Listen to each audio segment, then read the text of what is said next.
The Russians may have lost an entire airborne brigade in Vovchansk. Here's a summary of the article. Now the defenders of Vovchansk, including some or part of several Ukrainian mechanized, marine and airborne brigades, have reportedly defeated an elite Russian airborne brigade. According to a well-regarded Ukrainian correspondent who writes under the pseudonym Nikolai Vanek, the 83rd Airborne Brigade has retreated from Vovchansk after a costly 3-week deployment. The entire 83rd Airborne Brigade is urgently withdrawn to the rear to restore combat capability, Vanek wrote. The 83rd Airborne Brigade is, or was, an elite force, one of a dozen or so brigade-sized formations in the 40,000-person pre-war Airborne Corps. In Ukraine, the 83rd Airborne Brigade ditched its parachutes and fought as a mechanized force in its tracked BMD and wheeled BTR vehicles. As the Victory Day offensive ground to a halt in Vovchansk, Russian commanders ordered the 83rd Airborne Brigade to head north and get the northern grouping of forces moving again. The 1st 83rd Airborne Brigade paratroopers appeared along the front line in Vovchansk before June 12. This post received a score of 17,000, with an upvote ratio of 93%. Here are the top comments in response to this article. For the record, a Russian brigade is anywhere between 3,000 and 5,000 troops. Also for the record, Western forces consider below 80% manning of a unit to be combat ineffective. Assuming Russian standard, they probably consider 40 to 50% to be that, and this brigade wasn't lost, it got pulled back for reconstitution.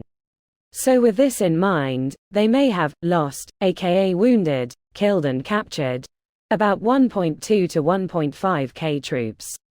Which is still a lot, but not an entire brigade. Two important things to note here as well.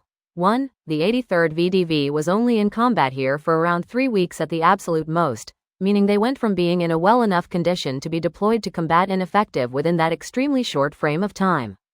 That's an extremely short amount of time for a brigade to be made combat ineffective. 2. One of the reasons for them becoming combat ineffective is stated as them having so many 500s, which is soldiers refusing to fight. From this we can likely draw the conclusion that they have taken high losses during this time period, prompting the remaining soldiers to refuse orders, and that is the real reason they are being withdrawn. The next question is, what happens to those 500s after their unit is pulled back? The paratrooper on the X-Link states 3 days without food or water. Starving, dehydrated Russians can't fight. Now I'm completely shocked that Russia can't take care of their troops. I really thought the repurposed pickup trucks and vans were proof of their military superiority.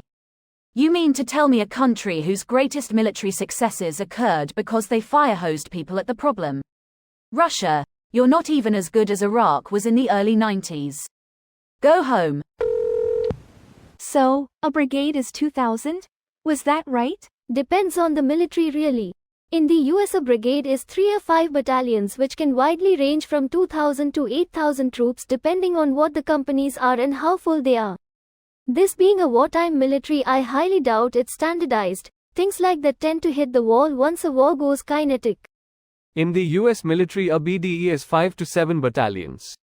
BCT, 3 X-line battalions, reconnaissance squadron, artillery battalion, support battalion, engineer battalion. Infantry brigades just lost the reconnaissance squadron.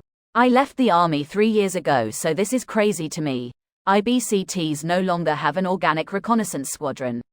Where did the squadron go? They turned it into a cav troop and cannibalized everybody else to fill manning shortages elsewhere. Also, they got rid of the Colorado motorized infantry companies and turned them into one motorized PLT per rifle company. This video was automatically created by Reddit to speech. The article and comments in this video were selected from Reddit according to their upvotes, and any paraphrasing was performed by smmry.com, without any human intervention.